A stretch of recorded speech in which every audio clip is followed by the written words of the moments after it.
Hello everyone, कैसे हैं आप लोग।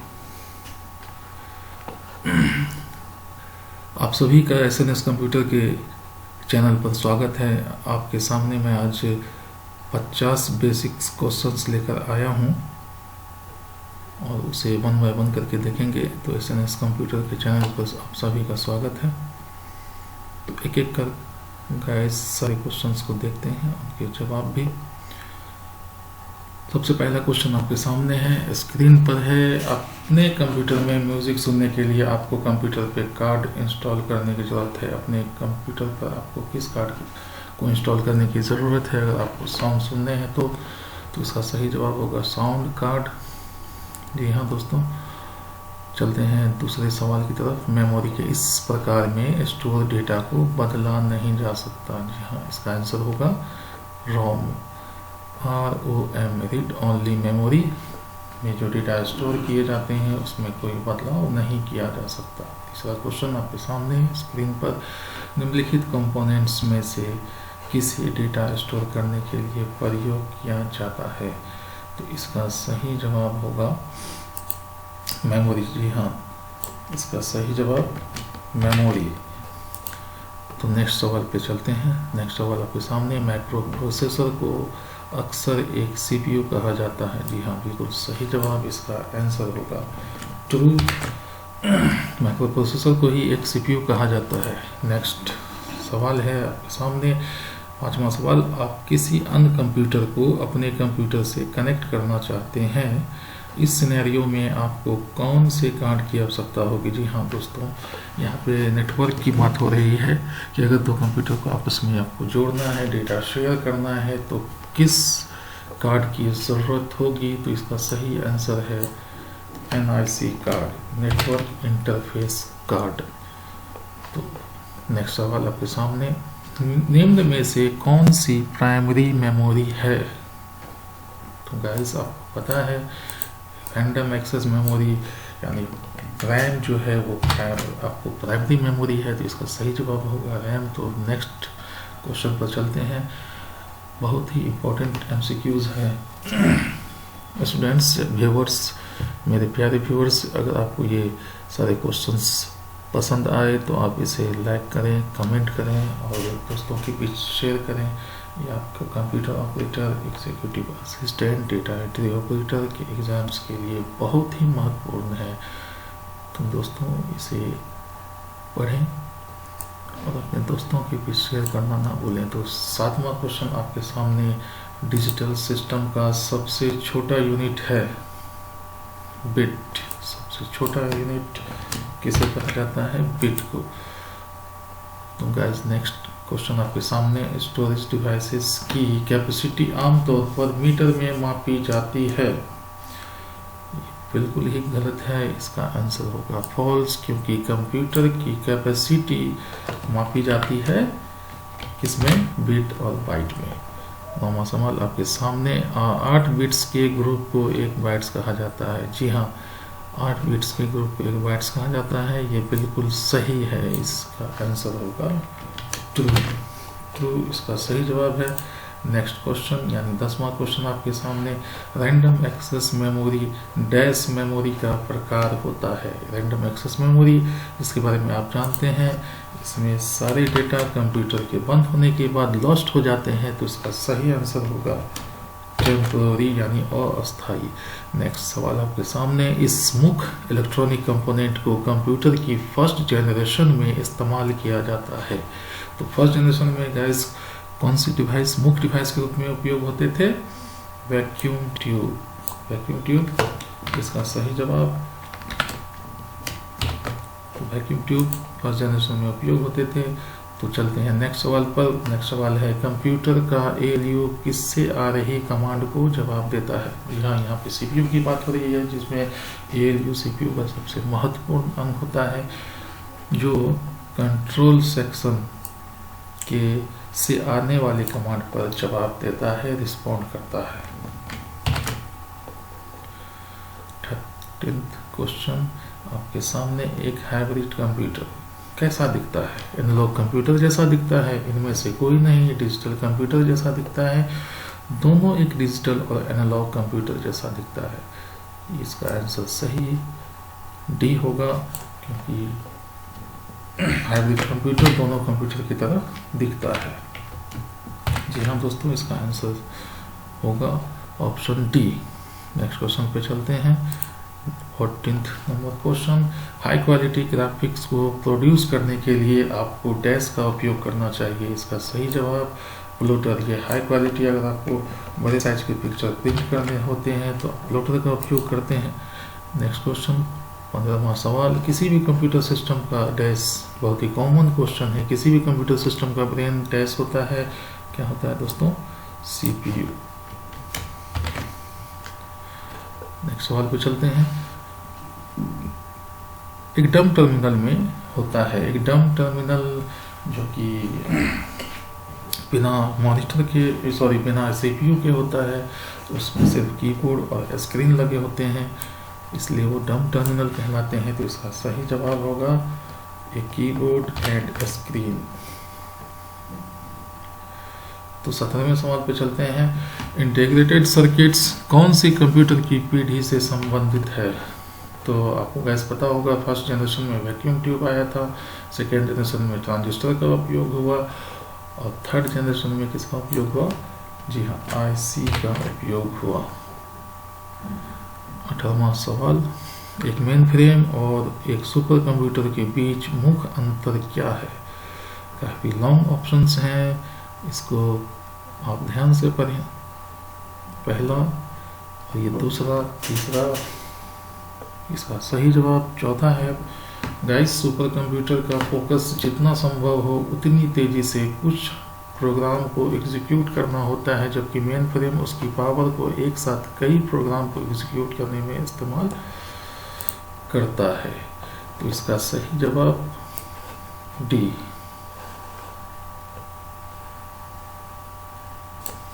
हाँ दोस्तों, इसका सही जवाब डी। तो नेक्स्ट सवाल यानी 18th पे चलते हैं। 18th, मुख्य मेमोरी के दो प्रकार हैं। मेन मेमोरी के दो प्रकार दोस्तों रोम एंड रोम होती हैं। मुख्य मेमोरी के प्रकार रोम एंड रैम होते हैं। Read only memory and random access memory. तो 19 नंबर का जवाब होगा बी। नेक्स्ट क्वेश्चन यानी 20वां क्वेश्चन, जब किसी पीसी पर डॉक्यूमेंट पर रिकॉर्ड किया जाता है तो डॉक्यूमेंट को अस्थायी रूप से कहाँ स्टोर किया जाता है? आपको पता होगा, जो भी कंप्यूटर में फाइल्स होते हैं वो कहाँ पे स्टोर होते हैं जब उस पर हम काम करते हैं? रैम मेमोरी में। नेक्स्ट क्वेश्चन 21st क्वेश्चन यानी 21वां क्वेश्चन, वर्तमान में सबसे तेज सुपर कंप्यूटर कौन सा है? जी हाँ दोस्तों, बहुत ही इम्पोर्टेंट क्वेश्चन, बहुत ही महत्वपूर्ण क्वेश्चन। अभी कुछ दिन पहले 500 कंप्यूटर सुपर कंप्यूटर पर रिसर्च किया गया था, जिसमें जापान के फुगाकू कंप्यूटर को सबसे तेज कंप्यूटर तक सबसे तेज सुपर कंप्यूटर माना गया। भारत यानी जी हाँ दोस्तों, हमारे भारत का उसमें स्थान, हमारे कंप्यूटर का स्थान 63rd था।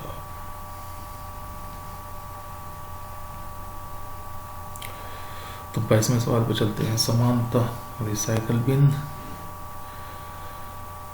खोलने के लिए आइकॉन कहाँ पर स्थित होते हैं? रिसाइकल बिन खोलने के लिए यहाँ दोस्तों आप सही समझ रहे हैं, इसका सही जवाब होगा डेस्कटॉप। डेस्कटॉप पर रिसाइकल बिन अवेलेबल होते हैं, जिसे वहाँ से हम खोल सकते हैं। 23 नंबर का जवाब, कंप्यूटर डेस्क में दो या दो से अधिक कंप्यूटर और डिवाइसेस होते हैं जो डेटा या प्रोग्राम शेयर करने के लिए कनेक्टेड होते हैं।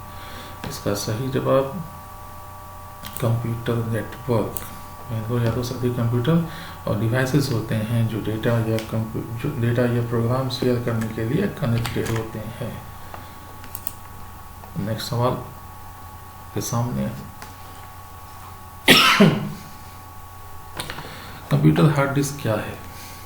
एक ALU है या सॉफ्टवेयर, ऑपरेटिंग सिस्टम या हार्डवेयर? कंप्यूटर हार्ड डिस्क इसमें से कुछ नहीं, सिर्फ वो एक हार्डवेयर है। ऑप्शंस के हिसाब से वो सिर्फ एक हार्डवेयर है। तो उम्मीद करता हूँ दोस्तों ये आपको सारे सवाल पसंद आ रहे होंगे। अगर पसंद आए तो आप इसे लाइक और कमेंट करना नहीं भूलिएगा।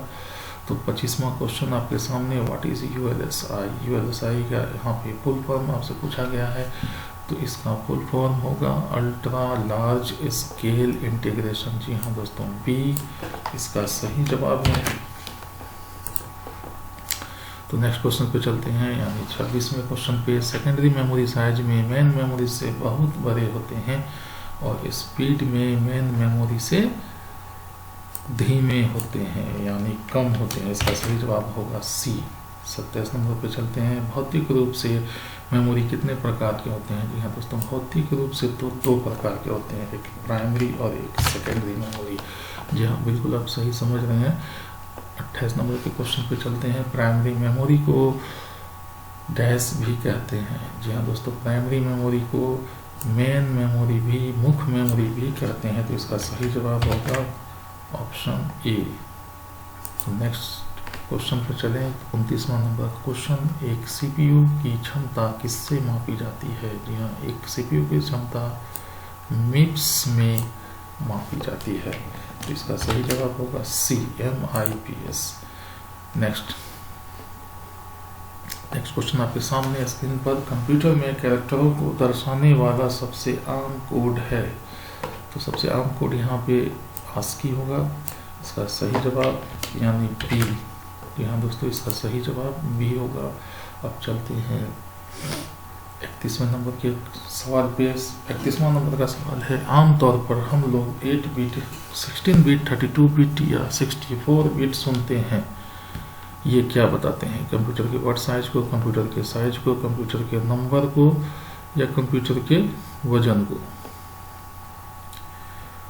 तो ये क्या बताते हैं? कंप्यूटर के वर्ड साइज को। इसका आंसर होगा कंप्यूटर के वर्ड साइज को।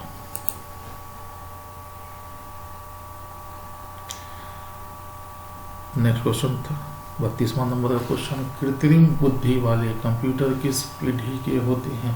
यहाँ पे बात हो रही है आर्टिफिशियल इंटेलिजेंस की, जिसे हिंदी में कृत्रिम बुद्धि कहते हैं। वो किस पीढ़ी में इसका उपयोग हुआ? इसका उपयोग 5th, यानी अभी जिस जनरेशन में हम लोग हैं उसी जनरेशन में आर्टिफिशियल इंटेलिजेंस यानी कृत्रिम बुद्धि का उपयोग होना शुरू हुआ। 33 नंबर का क्वेश्चन है। पहले पीढ़ी के कंप्यूटर थे। पहले पीढ़ी के कंप्यूटर तो आपको पता होगा बड़े आकार के कंप्यूटर थे और बहुत धीमे भी थे। तो इसका आंसर होगा आकार में बड़े और चाल में धीमे। तो 34 नंबर क्वेश्चन पे चलते हैं। बहुत ही महत्वपूर्ण क्वेश्चन। ENIAC का मुख्य डिवाइस क्या था? इसका सही आंसर दोस्तों, सही आंसर वैक्यूम होगा, इसलिए कि ENIAC फर्स्ट जनरेशन का कंप्यूटर था। और आपको पता होना चाहिए कि फर्स्ट जनरेशन के कंप्यूटर में मुख्य डिवाइस के रूप में क्या यूज़ होता था? वैक्यूम ट्यूब्स और वॉल्व्स का। तो 35 नंबर क्वेश्चन पे चलते हैं। कंप्यूटर द्वारा निकाला गया रिजल्ट क्या कहलाता है? कंप्यूटर द्वारा निकाला गया रिजल्ट, बहुत आसान सा जवाब इसका आउटपुट कहा जाता है कंप्यूटर से निकाला गया रिजल्ट को। नेक्स्ट क्वेश्चन है आपके सामने 36। डिफरेंस इंजन का आविष्कार किसने किया था? दो प्रकार की मशीनों का आविष्कार हुआ था दोस्तों 1822-1842 में चार्ल्स बेबेज ने किया था, जिसमें पहला था डिफरेंस इंजन, दूसरा था एनालिटिकल इंजन। तो इसका सही जवाब होगा चार्ल्स बेबेज। दोस्तों नेक्स्ट क्वेश्चन पर चलते हैं 37। फेसबुक के मालिक का नाम क्या है? बहुत ही आसान सा सवाल है जिसका आंसर आपको पता होगा। पूरी दुनिया फेसबुक यूज़ करती है और फेसबुक के बारे में सभी जानते हैं। इसका सही आंसर है मार्क जुकरबर्ग। कौन नहीं इसे जानता? नेक्स्ट क्वेश्चन आपके सामने 38। कौन सी इनपुट इकाई नहीं है? जी हाँ दोस्तों, इन चारों ऑप्शंस में कौन सा इनपुट इकाई नहीं है? OCR इनपुट डिवाइस के उदाहरण है, माउस भी है इनपुट डिवाइस के उदाहरण, कीबोर्ड भी इनपुट डिवाइस के उदाहरण होते हैं, लेकिन मॉनिटर जो कि डेटा डिस्प्ले करते हैं, इंफॉर्मेशन आपको दिखाते हैं, ये आउटपुट डिवाइस के उदाहरण है। तो इसका आंसर 38 क्वेश्चन का आंसर ए। 39। स्क्रीन को कॉपी करने के लिए किस की का उपयोग किया जाता है? बहुत ही इंटरेस्टिंग सा क्वेश्चन और बहुत ही अच्छा उपयोग।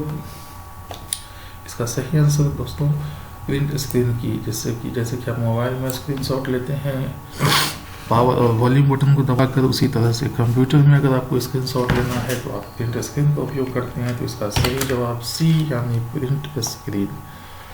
यदि न्यूमेरिक कीपैड के नंबर्स प्रिंट नहीं हो रहे हैं तो इसका मतलब क्या होगा? जी हाँ दोस्तों, 40 नंबर का बहुत ही साधारण सा क्वेश्चन है कि अगर न्यूमेरिक कीपैड को आप प्रेस करते हैं किसी बटन को और वो आपका प्रिंट कुछ भी ना हो तो इसका मतलब है कि नम लॉक की का इंडिकेटर ऑफ है।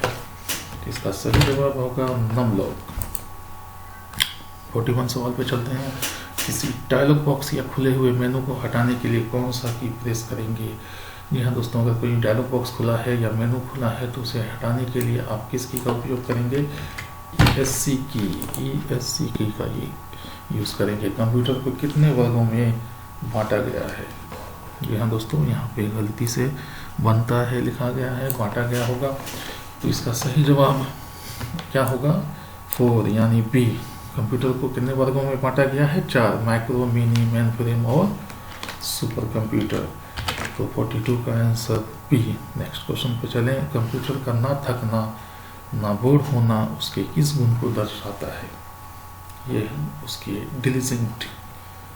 डिलीजेंट का मतलब होता है मेहनती, यानी कंप्यूटर ना तो थकता है ना तो बोर होता है, बिना थके बिना बोर हुए वो काम करता है। तो नेक्स्ट सवाल पे चलते हैं। 44 नंबर, जहाँ दोस्तों 50 क्वेश्चन है टोटल। अब केवल आपके सामने में 7 क्वेश्चन है। और दोस्तों अगर ये आपको पसंद आए तो निश्चित रूप से आप इस चैनल को सब्सक्राइब कर देंगे, लाइक करेंगे, कमेंट करेंगे और दोस्तों की भी शेयर करेंगे। कंप्यूटर में उपयोग होने वाले उत्तर पुस्तिका को किस डिवाइस से चेक किया जाता है? जी हाँ, OMR सीट। जब एग्ज़ाम देते हैं तो हमें OMR सीट मिलता है जिसे चेक किया जाता है OMR मशीन के द्वारा, जो कि वो एक इनपुट डिवाइस होता है। इसका सही आंसर बी, OMR। 45 क्वेश्चन पे चलते हैं। विंडोज़ का लेटेस्ट वर्जन कौन सा है? अभी जो Windows 7, Windows 8, Windows XP, Vista, बहुत सारे विंडोज़ के वर्जन आप यूज़ करते हैं, लेकिन सबसे लेटेस्ट जिसे माना जाता है वो है विंडोज़ 7। इसका सही आंसर विंडोज़ 10। नेक्स्ट सवाल पे चलते हैं। 46, कंप्यूटर के फर्स्ट स्क्रीन पर दिख रहे छोटे फिगर्स जो नाम के साथ होते हैं क्या कहलाते हैं? जी हाँ दोस्तों, आइकॉन्स कहलाते हैं। जैसे कि आपने आइकॉन्स देखे होंगे, computer network, users, files, recycle bin, control panel के आइकॉन्स होते हैं। जी हाँ दोस्तों, इसका सही आंसर आइकॉन्स। 47, किसी प्रोग्राम या विंडो को टास्क बार में भेजने के लिए डैश बटन पर क्लिक करते हैं। किसी प्रोग्राम को टास्क बार में अगर भेजना है, श्रिंक करना है टास्क बार में, तो मिनिमाइज बटन पर क्लिक किया जाता है। जी हाँ, इसका आंसर 47 का ए। 48 पे चलते हैं। निम्नलिखित में से माउस से क्या किया जा सकता है? Click, double click, right click. जी हाँ दोस्तों, आपको पता होगा, आप कंप्यूटर यूज़ करते हैं, आप क्लिक भी कर सकते हैं, डबल क्लिक भी कर सकते हैं, राइट क्लिक भी कर सकते हैं। इसका सही answer all of the above. Second last question पे चलते हैं। डॉट मैट्रिक्स प्रिंटर किस प्रिंटर की श्रेणी में आता है? तो पता होगा दोस्तों आपको, डॉट मैट्रिक्स प्रिंटर जिसका DPI बहुत ही कम होता है, यह इम्पैक्ट प्रिंटर्स के श्रेणी में आता है, जो कि डॉट के हेल्प से प्रिंटिंग का काम करता है। लो क्वालिटी, लो कॉस्ट वाला प्रिंटर होता है। तो लास्ट क्वेश्चन, 50वां क्वेश्चन आपके सामने। कैड का full form, computer aided design, जो कि आर्किटेक्ट और इंजीनियर्स के द्वारा उपयोग किया जाता है। Computer aided design, computer aided manufacturing का फील्ड, जो कि इंजीनियर्स आर्किटेक्ट के लिए बहुत महत्वपूर्ण होता है। और इसका सही जवाब होगा full form computer aided design. जी हाँ दोस्तों, कंप्यूटर एडेड डिज़ाइन इसका सही आंसर। तो आपके सामने ये टोटल 50 क्वेश्चंस थे जिसका मैंने जवाब दे दिया है। आप इसे पॉज करके पढ़ लेंगे। अगर आप इस चैनल पर नए हैं तो इस चैनल को सब्सक्राइब कर दें। अपने दोस्तों के भी इस वीडियो को शेयर करेंगे, लाइक कमेंट्स करना ना भूलें। और इसी तरह से चैनल से आप जुड़े रहें। मैं आपके लिए हमेशा इसी टाइप के इम्पोर्टेंट वीडियोस लाता रहूँगा। तो फिर मिलते हैं नेक्स्ट वीडियो में। बाय।